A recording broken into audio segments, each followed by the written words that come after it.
What is going on, ladies and gentlemen? Welcome back. We at it again with another episode. Again, it's New Year's. Happy New Year's. New Year's Eve. New Year's Eve. But by the time they're watching this, it'll be New Year's. It'll be 2024. You're right. Rolling into the 2024 hot with another hot one. Anyways, you know what it is. Your boy John. Let's talk about getting hot because the white belt slayer's here, dog. The white belt slayer's here. So that's why it's 2024. Yeah. We're rolling it hot. How much you weigh today, Man, fatty? I look extremely White? bright. Yeah. I might have to adjust this. Might have to Un filter. momento. I think it's just a. He's choice. reflecting and deflecting. How much you weigh, fatty? Reflecting and deflecting. I don't want to talk about it. Oh. It's bad. It's not good. It's not good. Woo! That's definitely not good. 220 again? Yeah. Damn, boy. Yeah. Damn, boy. Dude, I've been eating like shit the whole time and I haven't gained any weight.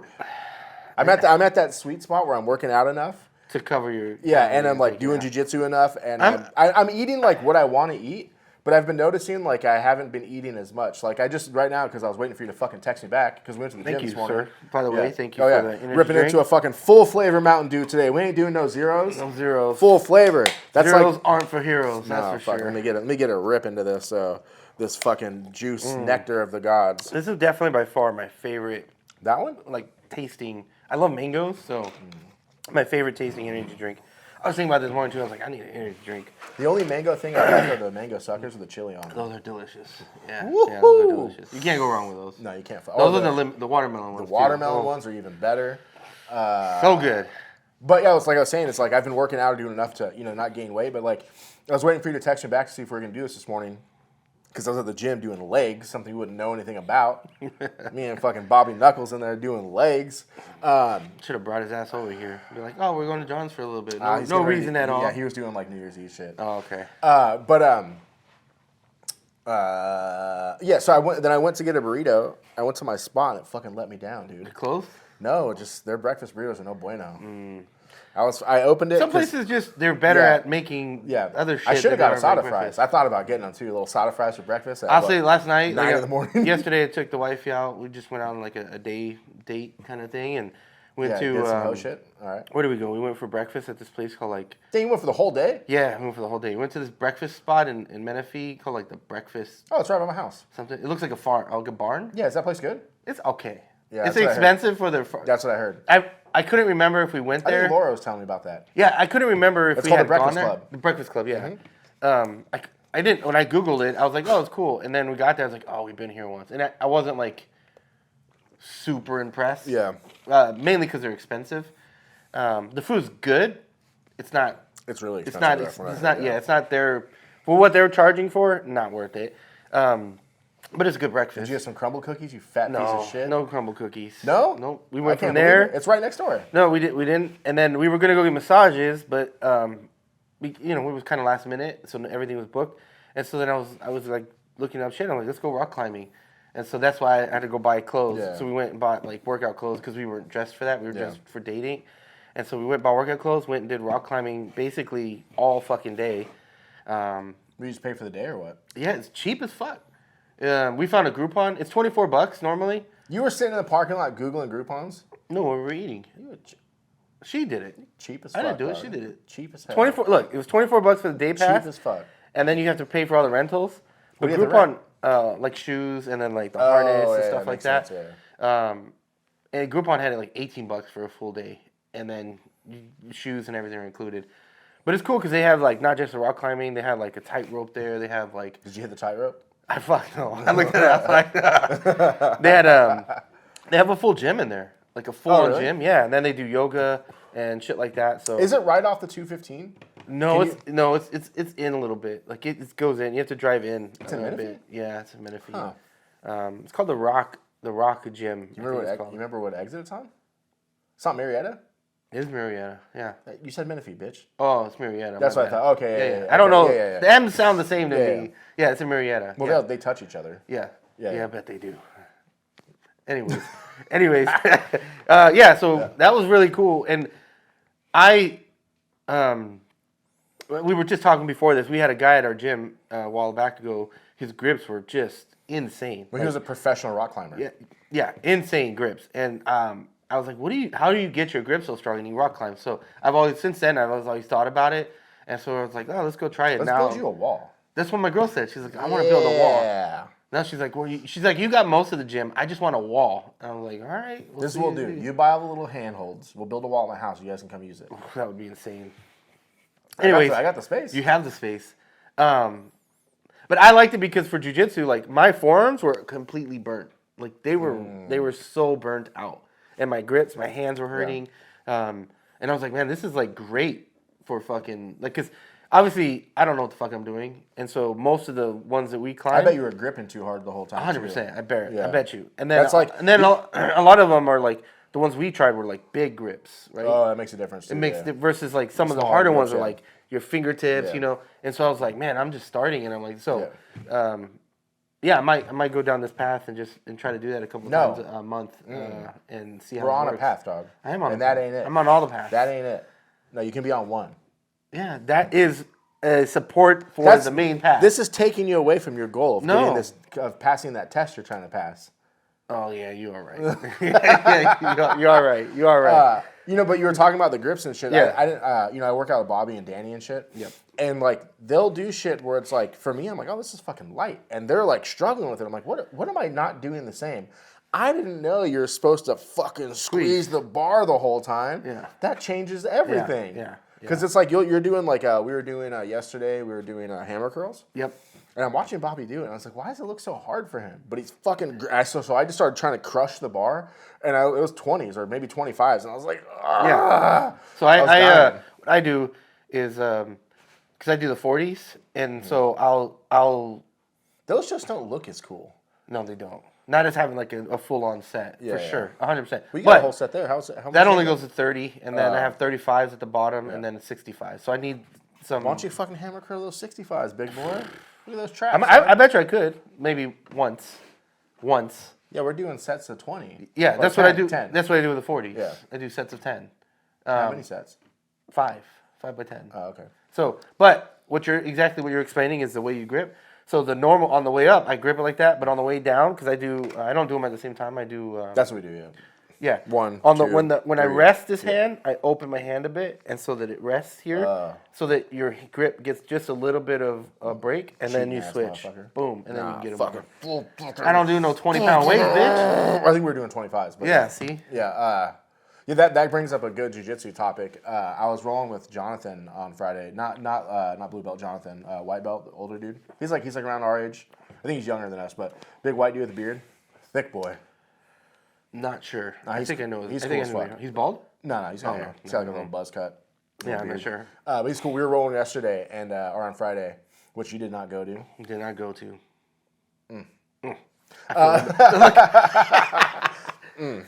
That's right. I talked Bobby out of going too by accident. Because they fucking changed the time to 7. Stop changing the times. Oh, it was 6:30. They changed it to 7? Just for Friday. For Friday? For fucking no reason. That's weird. Anyway, so I'm rolling with Jonathan. I rolled with all the rolls, but I rolled like one of them with Kyle's youngest son, and then I rolled one with Brianna, I think. And no one was rolling hard. You know? Yeah, I watched it. I saw some clips. I was like, oh. Yeah, we were just kind of like more aggressive flow rolling, you know. Yeah. And I'm sitting on the ground. I don't know who I rolled with, maybe Brianna, and I was fucking pretty gassed out. I was like, yeah, I'm sitting on the ground. Jonathan walks up to me and he's like, you and me. He's like, I think I got a chance right now. And I was like, all right, fuck, dog. Then he got crushed to death. But so the reason I bring it up is there was at some point where I was on top of him in half guard, and I was going to pass the half guard, and he caught my head, and he was just trying to squeeze it. Like, and I could feel him going all in. And like, he had my eye kind of on his chest, so it was kind of hurting. But I was like, it wasn't like I was like attack from this. Yeah. And he's just going like, you let him waste his energy. I could feel him like trying to pop my head, and I'm just like, man, you gotta have a grip to get that. Like the only time that really works is like sometimes like Louis will get it on me from the top, but it's more about where his body is more than the pressure. It's like maybe like on my eyeball or my jaw or something like that. So I was telling him, I feel like that shit's gonna break. Yeah, it feels like it's gonna break, right? Yeah. So, but that's the kind of pressure I think you could submit someone. But just like a grip, like if you're trying to grip a watermelon or something, it's not gonna do it. And I could feel him doing it, so I literally just laid on him. I stopped all the strength. I laid on him for maybe about 30 seconds. Let him waste his energy. I let his waste his energy, and then I could finally feel it getting a little bit loose, and I just popped his elbow off and came up and crushed him. And I was telling him that because he was asking me some questions afterwards about other things. And I was like, hey, you got to pick your battles. You have to pick when you go When to waste your 100% on energy. something, Yeah. or when to flow through it, or just try to get to the next position, or even to give up a bad position to get to another position.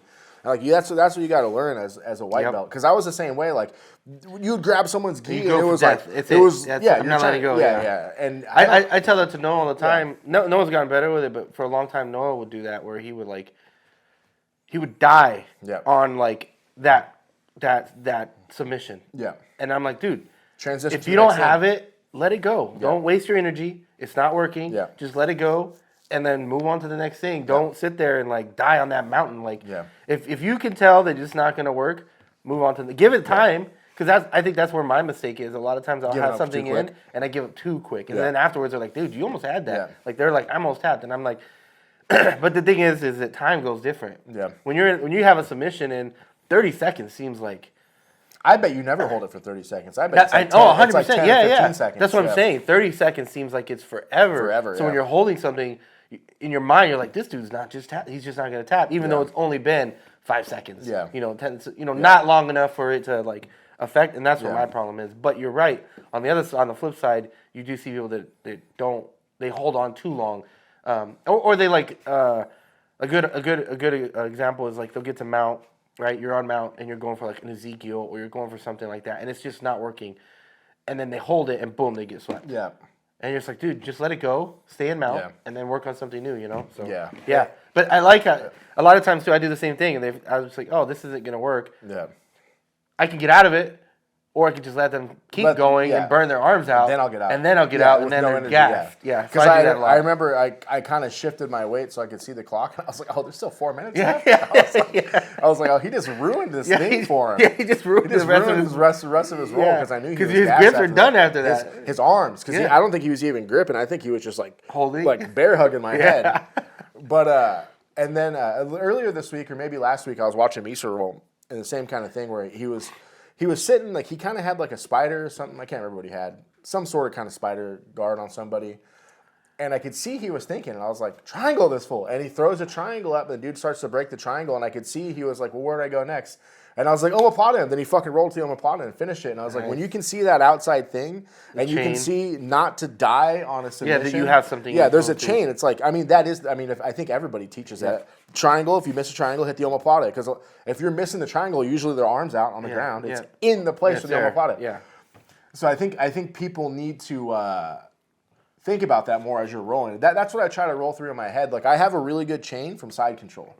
Like my side control chain it's good. That's my like most used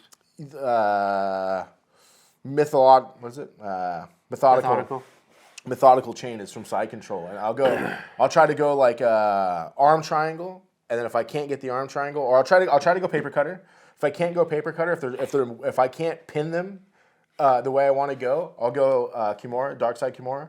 If I can't get the Kimura, I'll try to transition back to side control and then go arm triangle. If I can't grip the arm triangle, I'll go to scarf hold. And from the scarf hold, there's just so many things. But the scarf hold is, I think I talked about it before. The scarf hold is the only. This is Henry Aiken said this is a Hickson black belt.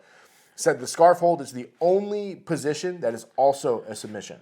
Yeah, because you're not. I mean, you can submit people from side control. You can pressure them, but it's not like how scarf hold is. You can fold them up into. Yeah, the scarf hold is like brutal. If I get you in a scarf hold and you don't want to give me the choke, you don't want to give me the arm, I'll just bend you in half until you're about to break. Yeah. I've done that to people. I tapped someone this week to that. It was a weird scarf hold because, I got to the scarf hold, but then they were able to catch one of my legs. Oh, and so I had my bottom leg. Yeah, they were. You were sitting on your butt.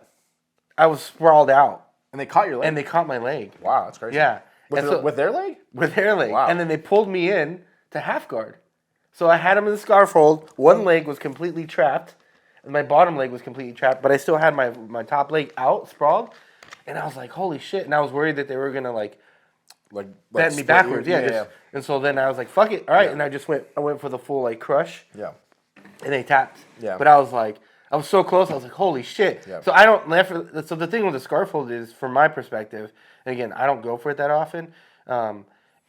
Is that you have to be good at it, or you're as a bigger guy, it's harder because when you're smaller, Not that I'm wiggle smaller, but people can sweep you from there. Yeah. If you don't have if you don't know the position. The scarf hold is just like any other position. Like, you know, if you're in side control and you go over the chest, they're going to roll too you high. over. Yeah, exactly. It's the same thing with the scarf hold. So I worked on that. I mean, I still work on it consistently. Is like when I can get to the scarf hold, my first thing is, can I make him tap with my ribs? Yeah. That's my first thought. Yeah. Can I tap him with my ribs? Because when you're in the scarf hold, if your butt is like, so like, let's say I'm on the scarf hold and I'm on the right side of your body and my right butt cheek is not on the ground, I'm doing it wrong. Yeah.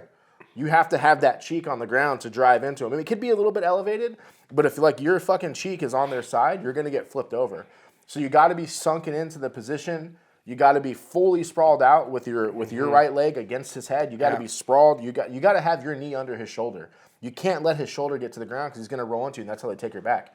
So there's all these little minute parts about the scarf.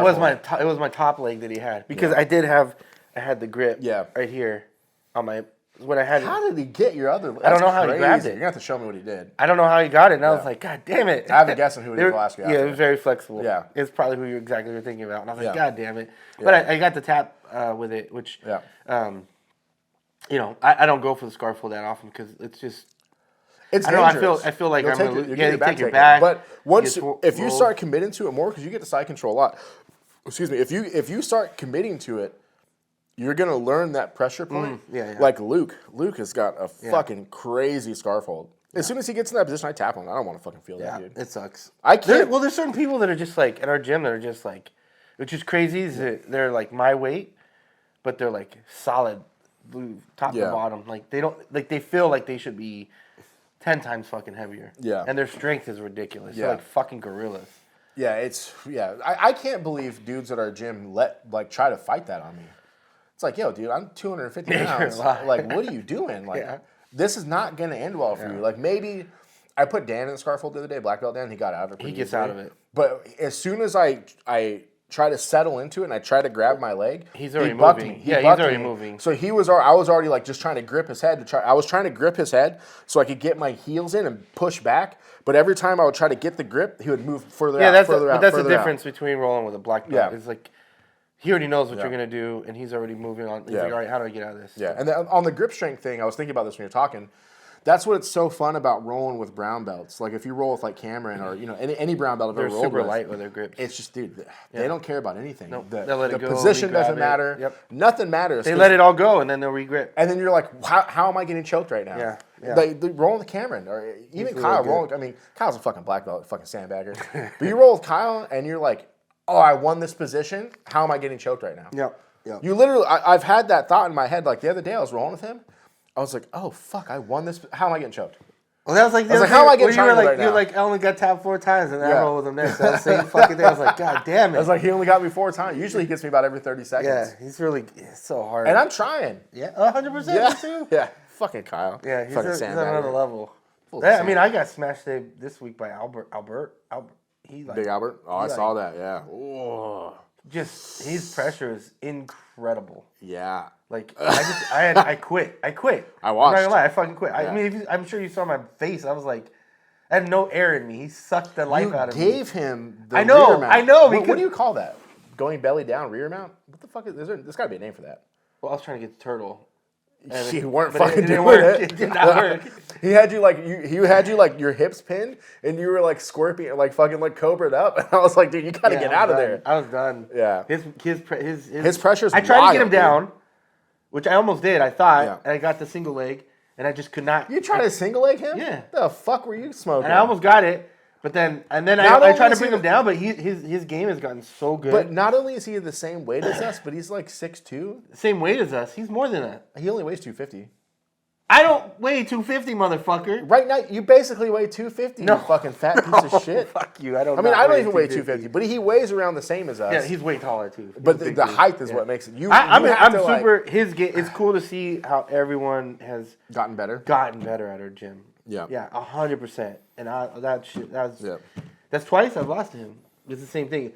I've just been crushed underweight. And it's like we were saying, is like his pressure is so good that you give up like bad positions because you can't breathe. You're like, fuck, I'd rather be on my side. His top pressure is wild. Yeah. Like, I've given up a lot of bad positions to him just trying to fight out of not tapping like a bitch to pressure. Yep. It's hard. Pressure tapping is it's sad, man. It makes you think about shit. You driving home, you're just like, fuck. I've done that a couple times, especially with him. Like driving home, just like. Yeah, it's 100%. He's getting so good though. So I love that everyone at our gym is getting better. He won gold in this tournament, right? He won gold. I was like, God damn, bro. Yeah. You know, you're doing it. He'll be a purple belt. Next one. That's all right. For sure. Come fucking see me. For sure. Good shit. So I fucking smashed him all week, homie. I didn't want to bring it up, but now you're talking that shit. Hey, I'm not talking shit. He was beating me. Yeah, no, he's definitely elevated his game. But like, you can't. When I used to roll with him, I would give up positions because he's in my division, and I wanted to get out of bad positions, right? So I would give him up to him. Fuck that. I will not give that motherfucker an inch anymore. Yeah. When I'm cross-facing him, I'm going like full fucking cross-face. I'm like, man, fuck you when I fucking cross-face him. Because I don't want to get swept, and I don't want to have him... Dude, he makes me panic. Yeah. I think he's the only dude that still puts that panic in me. Because like you roll with like all the say the top 10 guys at a gym, and none of them are in my division, you know. So like I don't really panic. And it's like, hey, they're gonna catch me in a submission, and it might suck. There's not that pressure. There's not that pressure where you're just like that pressure is like, you know, he's the only person that takes me out of the, you got to be comfortable in the uncomfortable. He's the only person that takes me out of that. I mean, because I don't roll hard at Jay. It's hard. There's several people that make me do Wait till we get that Kyle does shit. Kyle does that to me. Not me, because Kyle's not gonna rip anything. Well, Kyle puts me in positions where you're suffocating, and you have to like. You have to think in your head, am I just, you know, I can still breathe, I can still move. I mean, you're still going to get fucked because he's just going to make it tighter. But for that moment, you're like, you have to think in your head, like, I can still breathe, I can still move, and you'll wait.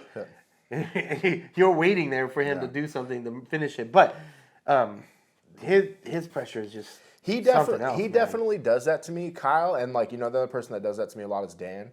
But they do it like they're a blanket wrapping you. Yeah. You know what I mean? So it's like, you're, in my opinion, when you roll with those guys, they're hitting you with all this technicality, and you try to shrimp out, and they're there. You try to do this, and they're there. So it's like you're drowning, right? Yeah, you're drowning. Yeah.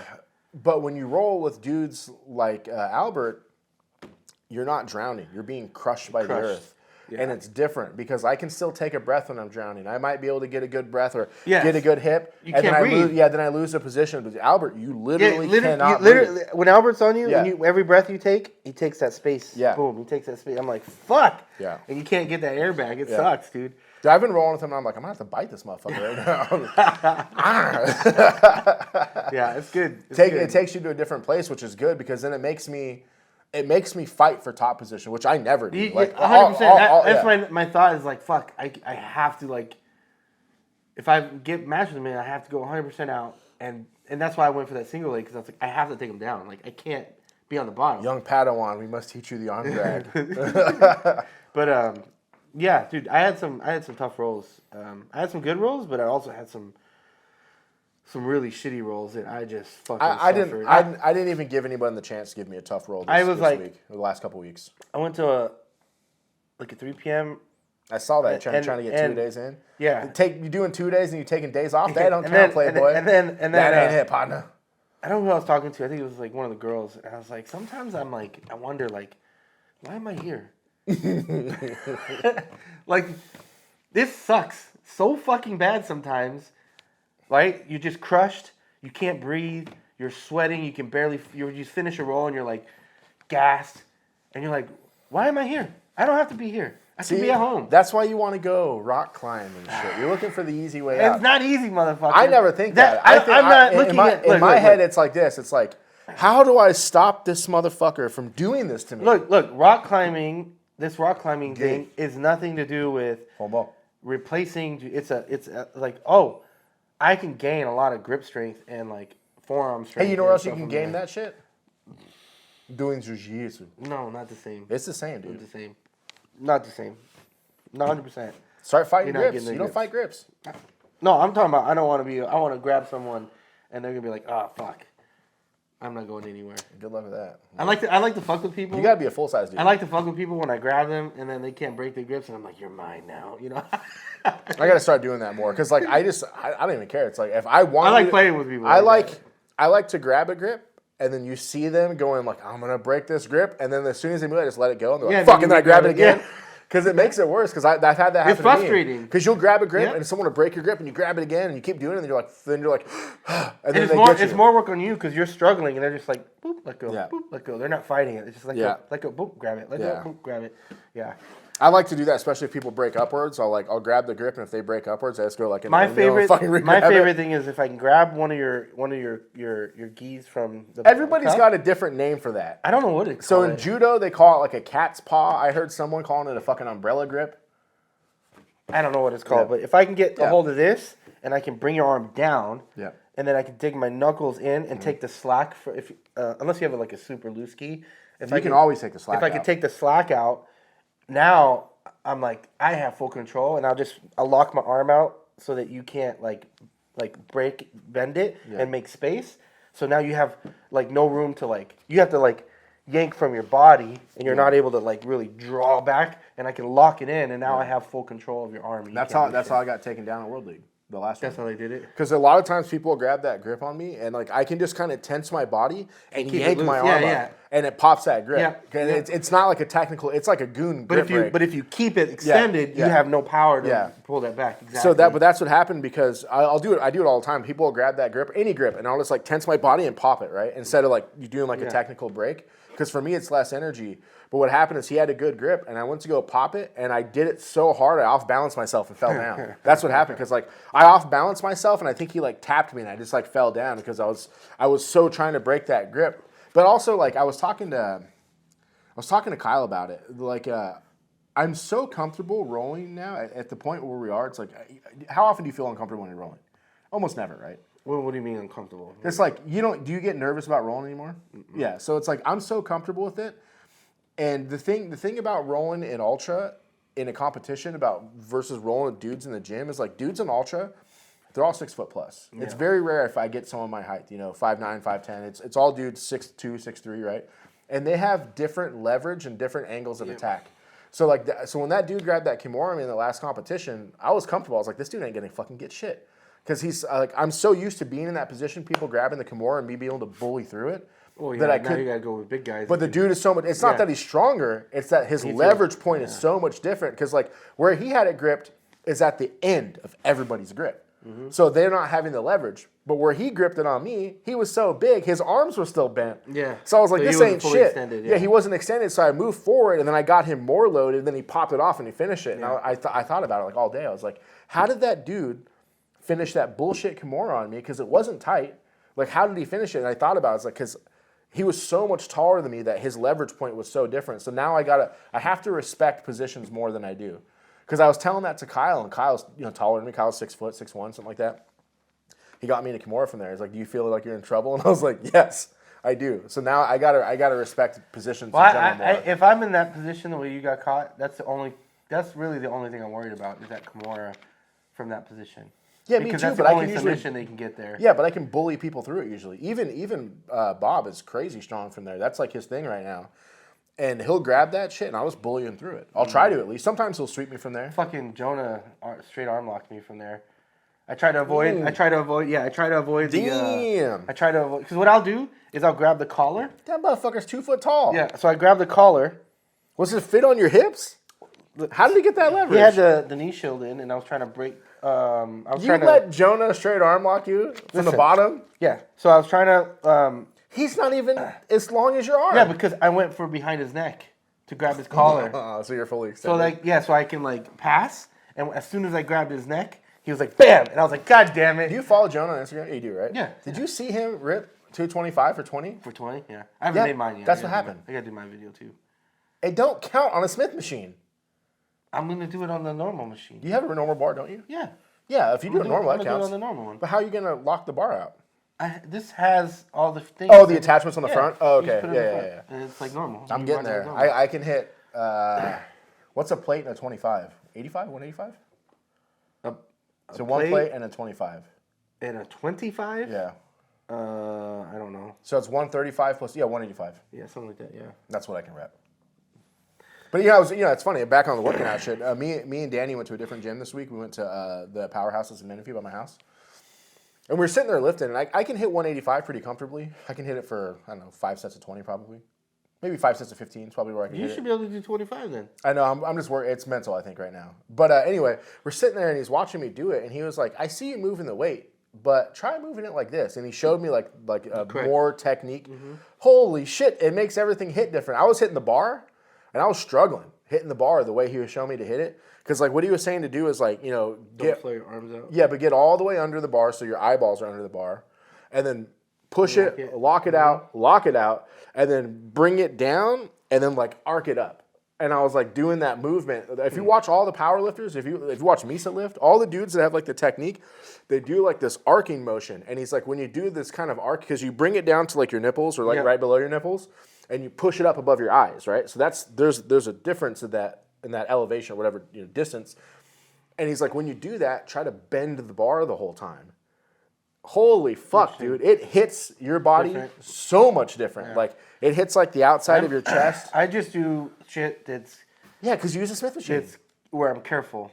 So, like, all my movements are, like, I try to keep real square. Yeah. Because I don't want, like... That's how I thought, too. It's really bad on your shoulders. Yeah. And, like, so I try to do everything that's, like... Because you're not... Let's be real. You're not lifting to do any powerlifting. You're not lifting. I'm just lifting other to than strong, just to get stronger, so that you relatively stronger. Jiu-Jitsu. Yeah, exactly. And so you don't get injured. Yeah. So there's no point in trying to go all out and like, you know what I mean? It's cool. It's great. Every once in a while, it's cool to be like say, oh, I can do this. I can do that. But at the same time, like, dude, I want longevity from this. I don't want to. Yeah, well, stop lifting heavy like you do, like a goon. I don't lift heavy. Bitch, what do you bench? I don't lift heavy. You know what the NFL Combine is? What do they bench? Like 300 or something? No, the Combine, 225. It's 225 for reps. Yeah, well, that's pretty easy. Yeah. So, but it's easy. Can you do 50? No. Well, shut the fuck up. I'm not trying to do 50, though. Yes. I'm not trying that gives you the same as doing 400. I'm not doing 400, though. Like right now, I put on 235. This is what I do normally now. And then take 45 pounds off of that for the Smith machine. Bitch, no. Shut the fuck up. You still couldn't do it. This guy. I had 205, though. This fucking guy. But I did fucking, yesterday we were deadlifting. And I tried to only deadlift. I'm not deadlifting anymore. What is I don't think so. Danny does like this percentage thing. He talks about it a lot, and I wasn't thinking of it. I usually just rep 225, just 2 plates, and that's what. And I just rep it. Yeah. And like I don't even count. I just go till I can't move anymore. Yeah. Then I think take that's a break. good idea. Yeah, I think it's a good idea. So yesterday, Bobby and I were lifting, and he got there about 10 minutes before I did, and I walked in, and he already had 155 on the bar. So I warmed up with that. I think I did like 2 sets, and then we put another plate, so we're at, what is it, 225? So we're at 245 because there was 10 on there, 2 10s on there. 245, and then we throw the last plate on there. We put 3 plates plus a 10. And I was like, oh, this is about my max. And I can hit it for 5. 315, yes. I think is 325 with 2 10s. Like, yeah. So I can hit it pretty easily. Once I get it up, I can keep going. And then we just kept going. I think I hit 4 sets of 5. I was listening to some like power lifter. And he was like, he's one of those strongman guys. Mm-hmm. And he was just like, he's talking about deadlifting. He's like, unless you're trying to get better at deadlifting, like for a particular reason, he's like, the risk reward is not there. Yeah. Like that fucking movement is so bad for you, it fucks you up. Like unless you're trying to like compete or something, like then there's no reason to do deadlifts. Like it's just not worth it. I agree with that 100%. That's why I said like my goal was 3 plates deadlift and 2 plates bench, and it's like if I can hit 2 and if I can hit it for 20, that's where I'd like to be on bench because it's like, dude, the bench is so dangerous. You know, and I'm not talking shit about this. Well, I feel like the bench. I feel like the bench is safer than a deadlift. Not if you don't got support arms. You're at the gym. There's no arms there. You know what I mean? The normal machines. Yeah, because it's just like the traditional. Well, the problem I have here, even on. It's hard to roll it while you're benching like that, right? Yeah. Well, also like, the what do we call it? The safety things. Yeah. In order for them to work, they have to be low. higher. So it's above my chest. Yeah. So I come all the way down to my chest. So like if I go too heavy, I have no way out of that fucking machine. So I don't go. I never lift more than I feel that I could like really get like a good amount out of it. Otherwise, I get fucking stuck there. And that's happened to me once. Where like, fortunately, Cassie's here. And I was like, hey! Yeah. And I got stuck into the fucking bench. I was like, God damn it. But we we're at Powerhouse in Menifee, right? It's a totally different vibe there. That gym sucks. The one in San Jacinto it's a little bit dirty. It's over there is a little bit nicer. I didn't think that gym was that bad. Yeah, but this place is like this. The vibes are good here. The one in Menifee sucked. Yeah. But we're sitting there lifting, and that's what we already hit. Like, usually Danny and I just bullshit while we're doing it. We don't count sets or anything. We just keep going until fuck it, let's do something else. I don't know. We were probably like 7 sets in. I was probably 7 sets in at like 185, right? And he was doing 2 plates. And we were just going back and forth, whatever. And then he was like, "Let me show you this movement." So we took all the weight off the bar, and he was showing me the movement, right? And then we just and then I could do it's easy. You know, the bar, it's nothing. But for me, it's hard to get the motion because there's no weight on the bar. It's just mostly like lifting your arms up and down, right? So we put 25s on there, and I'm working the motion. And these 2 young kids walk up and look at us. And, you know, Danny's fucking jacked, dude. That fool's jacked, especially when he's got a pump. He looks huge, dude. So these 2 kids look at us. I watched them. They looked at us like, and they walk next to us, and they sit down the bar, and they put 25s on there.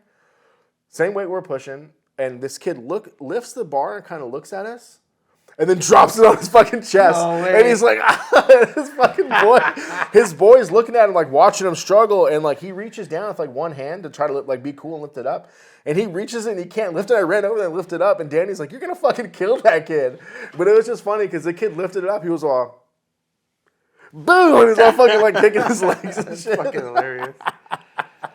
Fucking punk ass kids. Ego. Dude, that's the thing about lifting. It's the same thing like jiu-jitsu. Like the skill is relative. I mean, you get measured in jiu-jitsu, but in lifting, the weight's relative. You know what I mean? Like, I talked to my wife, and I'll tell her when I'm deadlifting. She was like, she got into lifting pretty hard. She's not lifting right now. She's doing like other shit. But she's like, "Yeah, I deadlift like a 25." I'm like, "You're strong as fuck. Why are you deadlifting a 25?" And she's like, "That's all I can lift." And I'm like, "That's like, I only put 10s on the bar, so I don't have to bend all the way down to pick it up when I'm warming up." Yeah. Just to have the height, you know? Yeah. I think that brings me into a topic that I wanted to talk about. What's up? So, you've been following Jiu-Jitsu this week? No, fucking Jiu-Jitsu. About which tournaments? I haven't seen any. So there's no tournaments going on this week, but so fucking USADA is randomly testing people now. Oh. Black belt world champions are testing. So I don't know what the criteria is to get tested, but as far as I can see, as far as I can see, it's only it's adult, probably previous world champions, because USADA randomly showed up at Pato's house. Really? Yeah, so he was talking about it. He posted like he made this big post about it, and then the IBJJF kind of piggybacked on it. And it's like, why are we testing jiu-jitsu athletes? It's not a clean sport. It's never going to be a clean sport. They're never going to test enough people to actually catch people who matter. Like, you can look at Cyborg and look at the eyeball test. That motherfucker's on the shit. That's why they tested him. Yeah, 100%. You know what's funny is now when I go out, before I maybe was a bit naive in the sense that I thought like a guy could get to a certain level, and I think there's certain. If you're young, I think if you're young, you can get there. If you're young, you can get to a certain level and be like, "Oh, he's big, but he looks natural."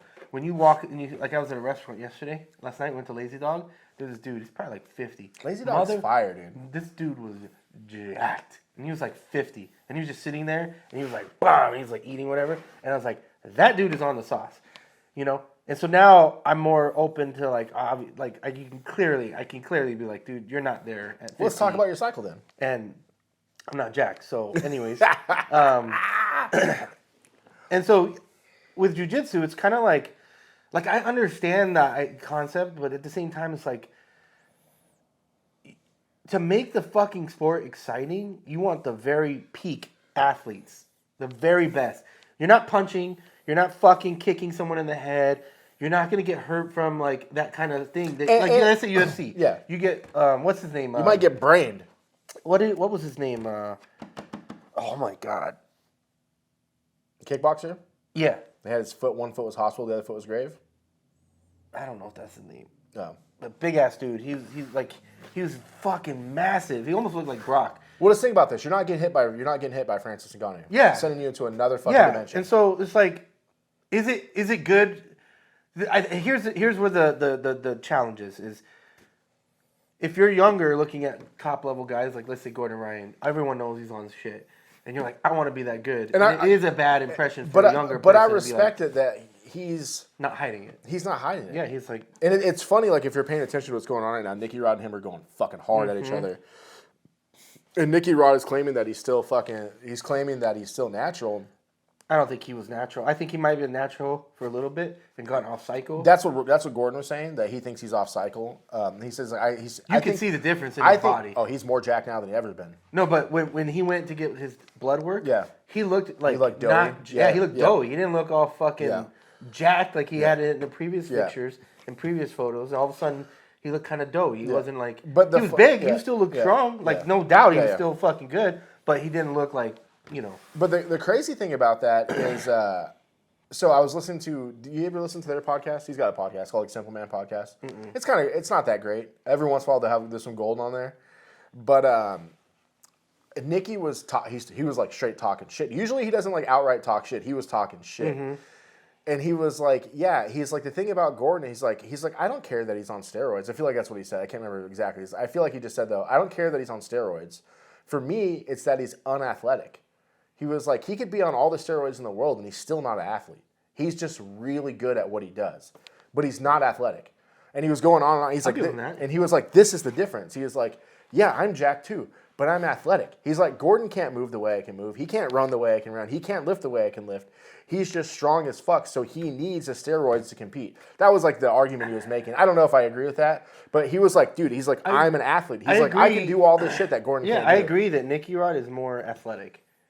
Gordon Ryan does more of an old man game. He slows you down. He brings the pace down. And that's where the strength comes in. Yeah, and think about how much strength you need to grab fucking Nicky Ryan Nicky Rod like this and just be like, yeah, go ahead. Yeah, Go ahead, try. I get it. Yeah. But that's a different game. It's not that he's not athletic. It's just a different game. And the reason they brought that up is people were talking shit about Nick and Jay Rod. That he's like, at what point are you going to stop relying on your athleticism and learn jiu-jitsu? You have to. And they were like, never. He's like, why? Because your body's not going to be able to maintain that. Arguably, Nicky is number 2 in the world. Yes, but they're so young. Their body right now is fine. When they hit 40, they're not going to be able to keep doing that. They won't be rolling when they're 40. No way. I don't think so. Gordon won't be. Why? Because their bodies can't hang? Yeah. Well, I mean, that's the point. The only people that are still at the professional level that are 40 is Cyborg and fucking Wagner. Yeah, Wagner. Who else? Like no disrespect, Tom DeBoss gets fucking destroyed if he goes back in there. Fucking the big homie from fucking Vegas, Drysdale. He rolls up in there, he gets fucking destroyed. All these dudes who were like the man 5 years ago, they can't compete anymore. Nobody. I don't know, but I don't know if that's because they're Gary Tony can't even compete. He's like 30. I don't know if it's because their age or because the game is evolving. Everyone's game is evolving. The game is completely changing. So they're like, if you're not evolving with the game and staying up with the new shit, you're not going to be able to compete. Do you know who Robert Drysdale is? Mm-mm. He's one of the few American world champions. He's based in Vegas now. He's always had all the tournaments in Vegas, but he's producing world champions. Mm-hmm. So it's like, obviously, his game is working because, everybody's basically a copy of your team. It's like Danaher. Yeah. Danaher is not going to go out and fucking compete and be world champ, but he can teach. I mean, he'd smash both of us. Oh, yeah. But he's not. I don't think he smashes Kyle. No way. Oh, I think he would. No, Kyle's way too athletic for him. He can't move. But, I mean, that the point is that, I get where you're going, is that you can teach and not be able to compete at that level. Yeah. But it's also like I was talking about this with Kyle yesterday. That our games are a carbon copy of our team. If you look at it, there's no top level competitors from Gracie Maitha right now. Mm-hmm. There's just not. It's mostly it's an older competitor. So there's one competitor. No, there's two. Who? That girl from South Bay. I forgot her name. She's not like. Oh, the lady that runs it? Yeah, she's like a 5-time world champion. Yeah. She don't compete no more. Leticia Ribeiro? I thought she was competing. No, she's like 40. She's doing like. Nah, she's no. That's not her. Anyway, there's one competitor, and top level is quote unquote. You know what I mean? She's probably top 20 in the world. Mm-hmm. But everybody at our gym has the same style. Doesn't matter what school you go to. Everybody passes the same. Have you ever been to another Gracie Maitha school and anybody is outside passing? What do you mean outside passing? Watch modern jiu-jitsu. Everyone outside passes. Very little people smash pass. Like Tynan smash passes. Okay, I see. So like people that are outside fucking playing open guard. Yeah. Nobody does it because our school doesn't teach that. So you have to broaden the range, and it's like that's what I was saying about jiu-jitsu though. It's like we all have a style, and our style is a carbon copy of our coaches. Same thing with like Drysdale or like Danaher or like these other guys who are producing world champions that can't do it anymore. Yeah. But there's, they still have the ability, but the athleticism has lost them. That's where we started, is that you can't get there. At a certain age, you just can't compete anymore. Yeah. It's like I'm always talking shit to Omar. I'm like, hey, let's go do That's what they have let's go do adult That's what they have worlds. the Masters division, Yeah, but I tell him all the time, let's go do adult worlds. And he's like, I can't compete anymore at adult. Yeah, I can't do it. He's like, I can do one match at adult, and he'd probably win. Yeah, but then after that, He can't do 5. Yeah. Because of the level of intensity, it's nonstop. Yeah. But also, fuck you, Sada. Remember, Dan came in here and he was talking about that one time he did adults. Oh yeah. And they were he was like, yeah, I thought I could do it, and then he was like, God damn it, yeah, it's different. Yeah, it's different. Yeah, the athleticism of a I mean, look, child. you going up against Big Dan. Because Yep. that would be adult world, your level, your weight class. Look at him move. Yep. He moves like a fucking lightweight. Look at Victor Hugo. Those motherfuckers don't move like they're fucking ultras. They move like they're fucking lightweights. Yep. They're just so quick. Yep. So. Yeah. The other thing I wanted to talk about, I was trying to transition to it, but Nicky Rod got his black belt. I saw that. Yeah. My cousin. Yeah. Your what? My cousin. Your cousin. He's the black belt slayer. I'm the white belt slayer. We're cousins, dog. And so does he still get considered? Does he lose that nickname, the black belt? I think you got to kind of stick with it. It's already too far. I mean, he was fucking fools up when he was a blue belt. Yeah. But it's funny. I looked at the post. I was like, because he posted. Did you see the post he made? No, He had like a revolver and a cigar and his fucking black belt, and he was with shorts, and he obviously has never worn a gi because that motherfucker don't know how to tie his belt. Yeah. It was all north south and shit. But it's probably done on purpose. I don't think so. I bet you was. You watch all those fools, none of them know how to tie their belts. I bet you was done on purpose. You think so? Yeah. But 100%. So he has his belt all tied funny, and I was like, oh, these comments are gonna be fucking gold. Sure so I went in the comments, and there was some chick, and then she was like, this is a disgrace to the sport of jiu-jitsu because you've only been rolling for 5 years and blah blah blah. And then I was like, damn, this bitch is going hard. And she's like, the signification of a black belt is that a white belt turns black over time. And she's going on, right? What a retard. And then the next comment was like, shut your blue belt ass up. And then I looked at her fucking page and she's some fucking like new ass blue belt who's fucking getting smashed all the time. And it's like, you're going to be on there talking shit about, arguably, Nicky is number 2. Yeah, you can't. I mean, Craig is number 2, but I mean, Nicky's number 2. You cannot talk shit to someone that's smashing all the fucking black belts. That's what. You know, what I mean? He got silver at ADCC like 6 months after starting? Yeah. But a lot of that was wrestling. ADCC's wrestling competition. Yeah. It's a grappling competition. Yeah. It's not jiu-jitsu. It's not a jiu-jitsu, 100%. So, I don't see anything wrong with it. That fool definitely should be a black belt, 100%. He should have been a black belt years a while ago. Yeah. They don't really promote when you win a top-level competition like that, you're fucking there. I wonder how we would do at Worlds. No-gi Worlds? Yeah. Destroy. You think? Who's going to beat him? Well, if he goes up against, like, Victor Hugo. He beats Victor. You think? In no-gi? Yeah. In the gi, probably not. I would like to see them. I would like them to go into IBJJF and compete just to show that it's on there. Just so that it's, like, on there. I say they did it. I agree. And they beat it, because it will shut a lot of people up. He can't compete at black belt, though. Why? He doesn't meet the minimums. Oh, that's true. And if Craig promoted him, Craig can't promote anyone to black belt. They just changed the rules. You have to be 4 stripes. 3 or 4 stripes to promote someone to black belt now. Remember I asked Omar that. He said they just changed. I didn't realize Omar keeps up with the rules. But he said it because I was like, you have to be a 2-stripe to promote to black belt now. And I think he said 3 or 4 now. I think it's 3. So you got to be a black belt for 12 years to promote someone to black belt. So he wouldn't be able to compete. I mean, they would probably give it to him because he's famous, you know what I mean? Yeah. But technically, he cannot compete at black belt. That's why ADCC and all these other fucking places are yeah. You know, who's going to be put into that? Who might get and you get fucked because if you look at what's her name, your favorite, Fionn? No. The young one. Oh, Kendall? No, the young girl, 16. Oh, Helena. Yeah. Like she's going to be stuck in because people are already calling her sandbagging, but it's like she's 16. She's allowed to have a purple belt, I think. She can't. I think you can get a purple belt, but 16, she just got her blue belt not too long ago. It doesn't matter. She can skip it. It says you can skip it. If you win adult. No. If you're a green belt and you're there's some stipulation. Yeah, but she was giving a blue belt though, so now she has to wait 2 years, right? Unless she wins. Adult Worlds. Yeah, unless she wins. But I don't think has she done that. I don't think they consider gi or no gi. It's only gi. Yeah. So for her, she's kind of stuck No, because not adult. obviously No. If she wins worlds at juvenile worlds, she gets promoted. But the problem is there's no juvenile purple belts, I don't think.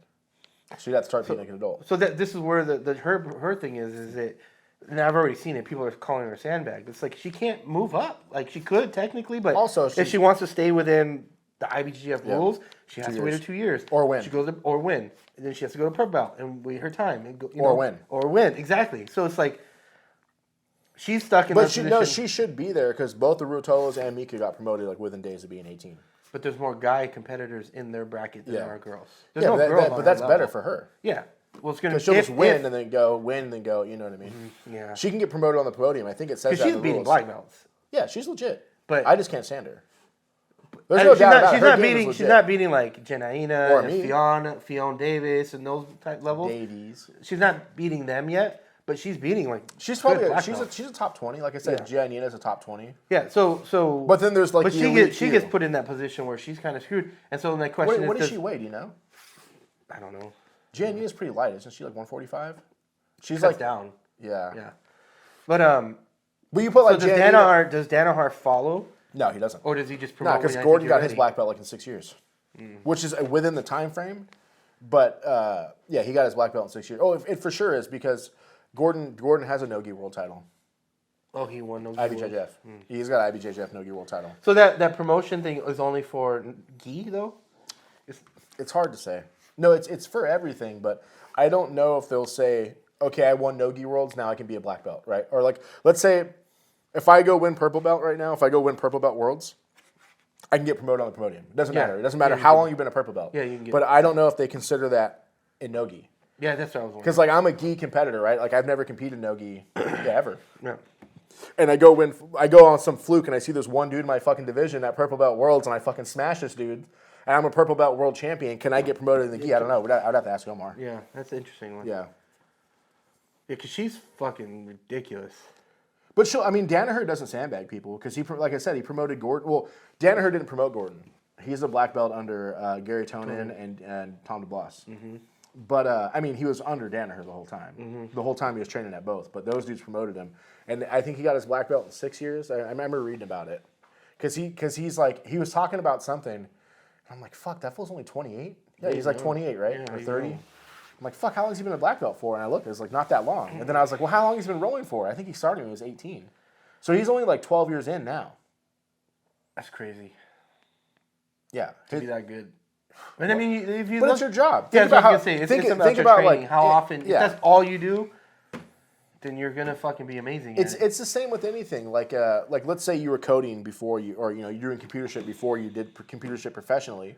But once you start doing computer shit professionally, you fucking excel super fast. Yeah. You know what I mean? Because you're doing it all day, every day, Yeah. and it's your focus. It's the same Jiu-Jitsu, fucking building. Well, I think we ditches, talk about that. That's where the game. That's why the game's gonna be so crazy, because you have all these people that are just like, they're realizing in order to be competitive at that level, it has to be your career, and it's less.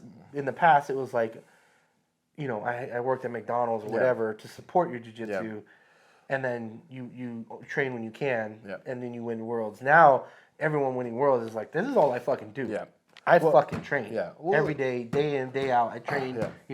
6 days a week. I think it's getting more common for kids like that because I was talking to my homie the other day, and his kid plays hockey, and he plays hockey year round. Mm-hmm. And I was saying something. I was like, he was saying that he plays hockey for high school. I was like, he lives in Ontario. And I was like, there's hockey out there? And he was like, Ontario here? Yeah. He was like, yeah, there is. He's like, but he doesn't go to school. He just does homeschool so he could play hockey. Because he said school got in the way of his hockey playing. That's crazy. So it's like I think he's a little bit too small to play pro, but he's on this path of being at a pro level hockey player. As a parent, it's a hard decision, I think. But what's the ultimate goal? Is the ultimate goal to be educated in conversation, or the ultimate goal to be able to support your family? Right. That's the ultimate goal. Right. But let's take a step back, and you go back 5-10 years ago, and you looked at jiu-jitsu.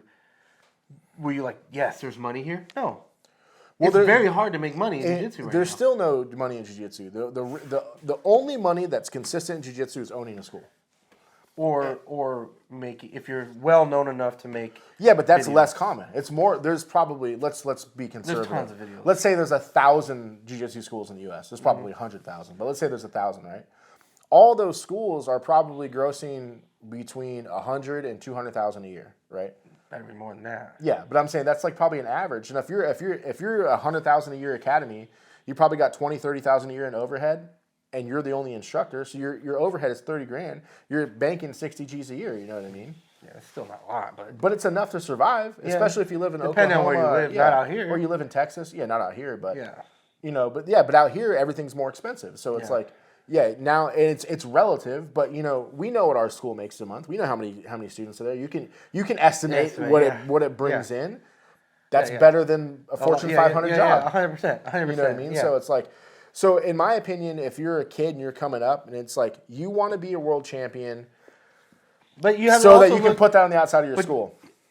I think that's the key is like you want to have some medals to your name if you want to bring people in. Yeah. I mean, you can. But I know I don't want to say who it is, but I know a guy that's owned a school and he's won some majors, but in the masters divisions, I think between his schools he's got like 600 students. That's a lot of money. He's got a couple schools, but between him he's got like 600 students, and it's like, dude, and they're not charging what we pay here. They charge a little bit more. Yeah. And it's like, dude, that's real money. Mm-hmm. That's real money. And like the dude's educated. He's a smart guy. He's probably going to make that no matter what. But because he's decided to focus on jiu-jitsu and he went to these competitions, and it's like, it doesn't matter that he's winning. It's just that he's made a culture around his schools where people. I think that's the key for a lot of schools is building that culture. Yeah. And building a place where people can feel comfortable to come. Yeah. And build that. Let's be honest. Build like the family rapport. Build the culture. Yeah. Like, and build like a place where people are comfortable to come and meet people and talk to people and roll with people. And here's a good example. Legion. The only person I know that's won anything is the main dude, Keenan. Mm-hmm. I don't think any of his instructors won anything. Anything major. Yeah. Yeah. Anything worth right now. I don't think there was any Pans or Nogi Worlds or anything champions. They got a top level school, and like right now they're a new school. They're like 3 years old, and they're fucking dominating the local circuit. Yeah. As soon as they get some adult competitors to come up, they're going to be there, and they have great instructors like Miha. I don't know if you saw him. He was at World League. Do you know who he is? Mm-mm. Well, he was at World League coaching people. And wait, is that to do with the braids? No, that's Shalom. Oh, I saw him. Or Salome. I saw him there and a few other people. Miha's got like a buzz cut. He's Russian, but he's a wrestler, right? He's a judo guy. So I think he's Keenan's first black belt. So, and then but he was already a judo black belt. And it's like, God damn, it's like you're a judo black belt, then you're transitioning to jiu-jitsu? That's why I look at our school. At our school specifically, you look at some of these kids, and I'm like, man, if these kids are fucking brutal. And if they keep training, I think we have some kids at our school that can definitely compete at a high level if they continue. I think the challenge is it has to be interesting to the kids. Like they have to want to do it. Like some of the kids don't want to do it. Yes, a lot of the kids that are really good at our school, some of the younger ones, they're only there because the parents are making them go. Yeah. They're not there because they're enjoying it. Yeah. And they've been doing it since they were little. So, it's going to require, you might, like let's say you have 100 students, kids, out of 100, not all of them, even if they get really good, they're not there because they want to be there. They're there because they're being forced to be there. Look, I'm going to call out my fucking boy right now. Fucking Jared. Probably has the most talent of anybody in that fucking school. Where the fuck has he been for a month?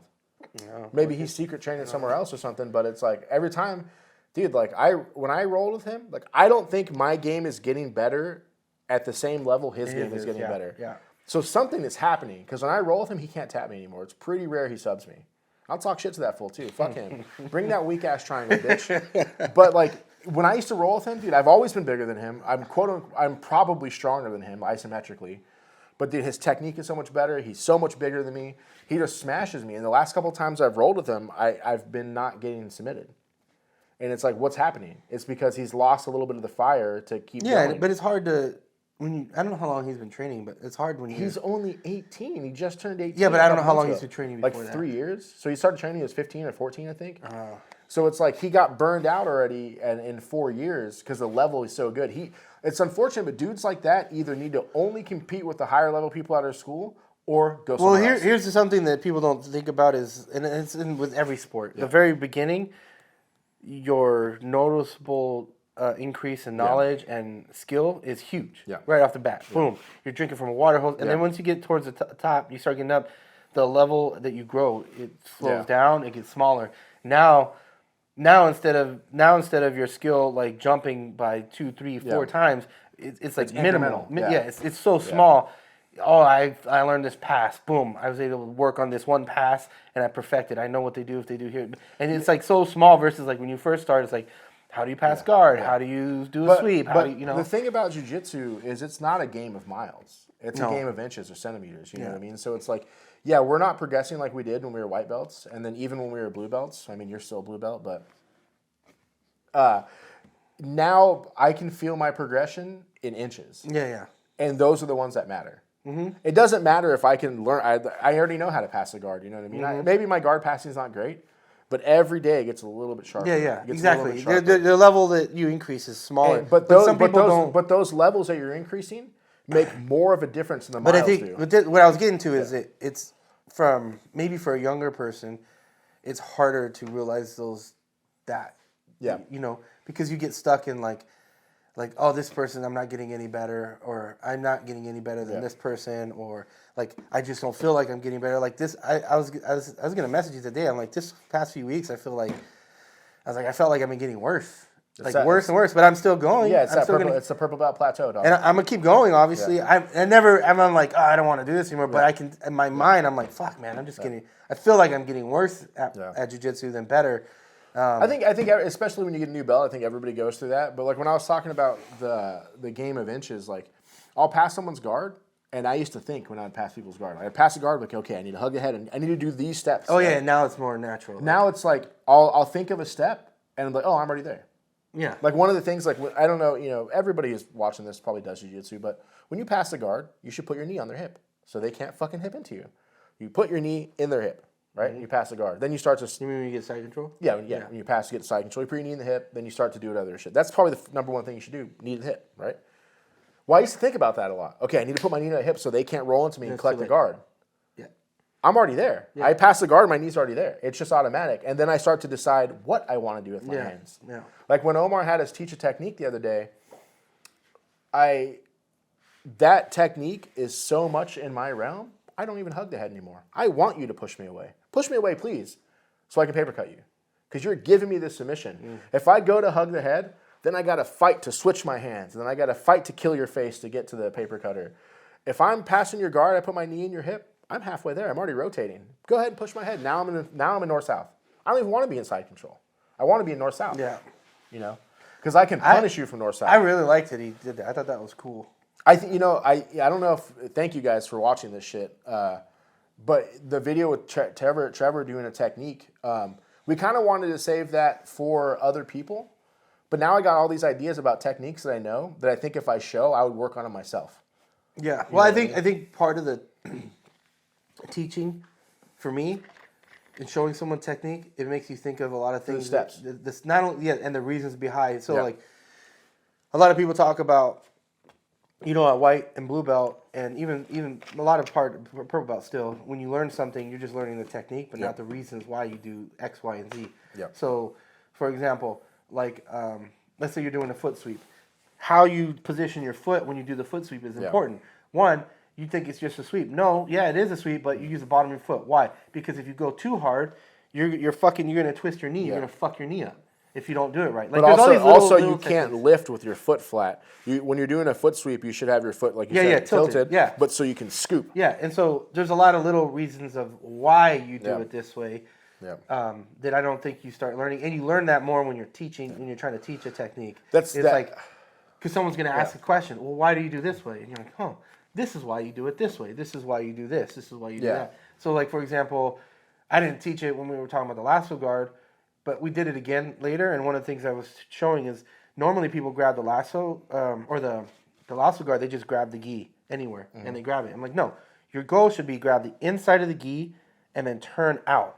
Why? Because your gi, if you just grab here, it's all loose. But if I go inside and turn out, boom, it's tight, and you have less movement. And it's these little things that you, as you're teaching a technique, you learn why you do. I don't want to say you learn why, but it helps you memory and it helps you think of like, this is why you do it this way. This is why you do this, and you can explain it better. Well, do you know why? So I was talking to the white belt homie about this yesterday, Friday. You know why we shrimp? It's not a warm up. No, it's a technique. Do you know what the technique is? Yeah, you're supposed to. A normal shrimp is to create space underneath And you. what else? So that when you turn to your side, you can get your knee up and you have the space for your knee Distance to come and up. space. Yeah, right? but in one movement. In one movement. So I was telling that to the white belt dude. So it's not just warm up. Yeah, we were rolling, and he started asking me some questions. Oh, Kyle had me pinned away from him. Mm-hmm. So he had my shoulders pinned, and I was facing away from him.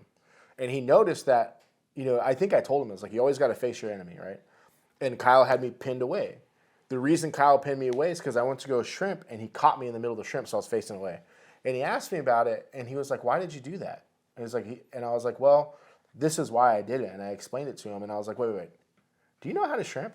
And he was like, yeah. And I said, do you know what a shrimp is? And he's like, uh-uh. And I was like, this is why you shrimp. And I showed him the motion.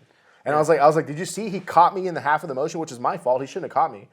But he caught me in the motion, and I explained it all to him. I was like, all right, now get on top of me.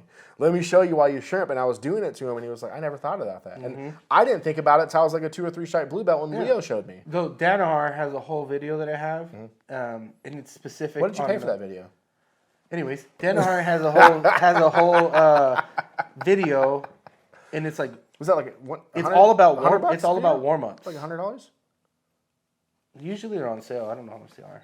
What did you pay for it?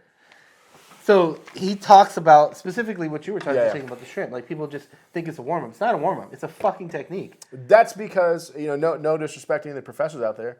No one explains why you're doing it. No one explains it. Yeah. There needs to be when you go to a school. Like no one explains the difference between a hip escape and a shrimp. Yeah. 2 different fucking things. 2 different things. But they get tied together, and you do your warm up, you do shrimps up and down the fucking mat. But no one explains this is why you do it. Yeah. Like they'll show you how to do it quickly, but no one. Yeah. And now that you say that, I was showing them hip escapes, but I mean, we don't really shrimp. The shrimp is the same motion. You just don't throw your ass out. Yeah. But I always fucking cheeks out because I mean that's the only way I can. So I was explaining to him, which I never even thought of, the way I shrimp, which is a hip escape.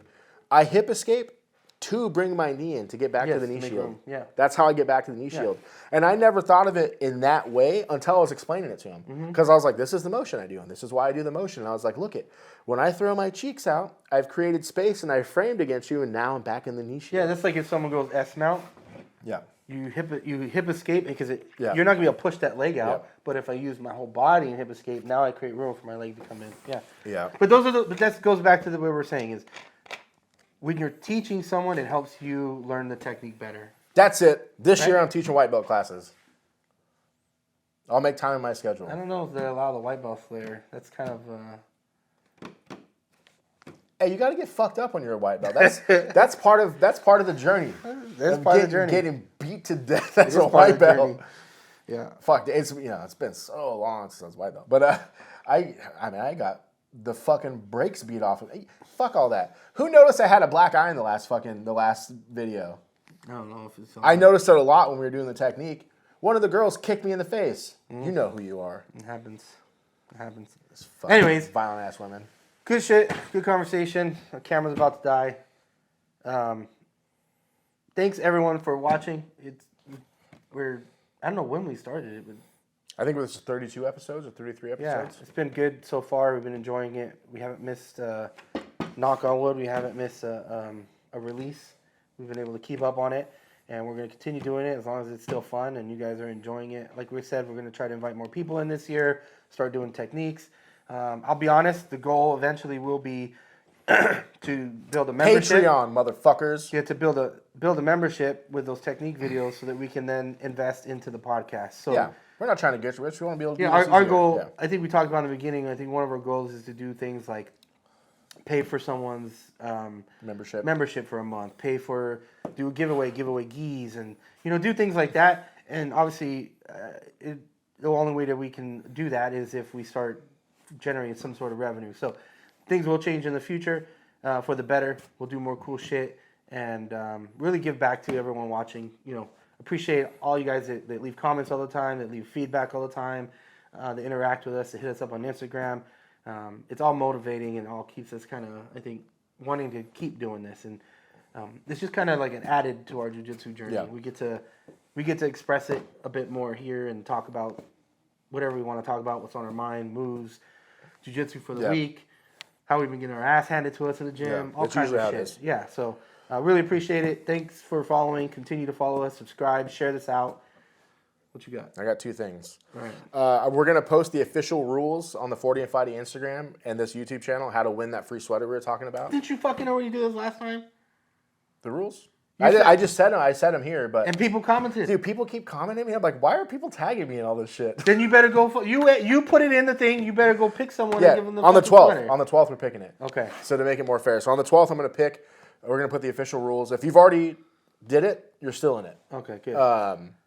And then I'm starting a new YouTube channel of me fucking being a little sad bitch, working by myself. State your channel for that.